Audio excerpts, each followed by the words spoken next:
There was no style of game quite as intriguing as rhythm-based games. Games such as Crypt of a Necrodancer and Just Shapes and Beats stand out from the rest of the modern gaming scene due to their gameplay being built around music instead of focusing solely on music.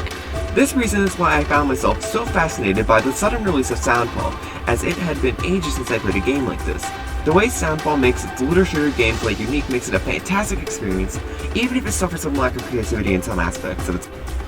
The fantastic OST and simplistic gameplay work perfectly in harmony as you blast your way through hordes of enemies, syncing your actions to the beat of music as the gameplay flows smoothly as you shoot and dodge and attack. Furthermore, as the game progresses, it introduces new genres of music and songs with high beats per minute, allowing the game's difficulty to naturally scale up instead of artificially increasing it in ways that would frustrate the player.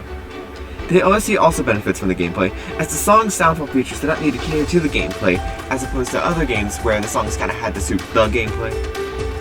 This allows for more freedom in song choice, style, and genre. Additionally, Soundfall features brilliant design in the ways that it achieves harmony between the aspects of said design. Better pieces of equipment can be attained if the player performs well in a level, with the second lowest rank requiring the player to reach the goal before the song begins to loop.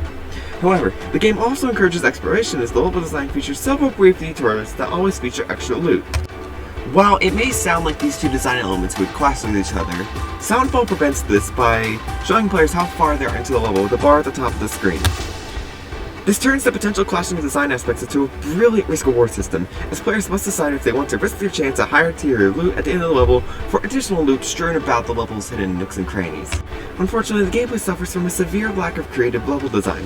The world of Soundfall feels more like it happens to revolve around music rather than being a world of music. I wish Soundfall took the time to add more music-themed iconography into the landscapes you explore. That's not to say Soundfall doesn't do this, but the only time I can remember seeing anything like this was a bridge that happens to look like a piano.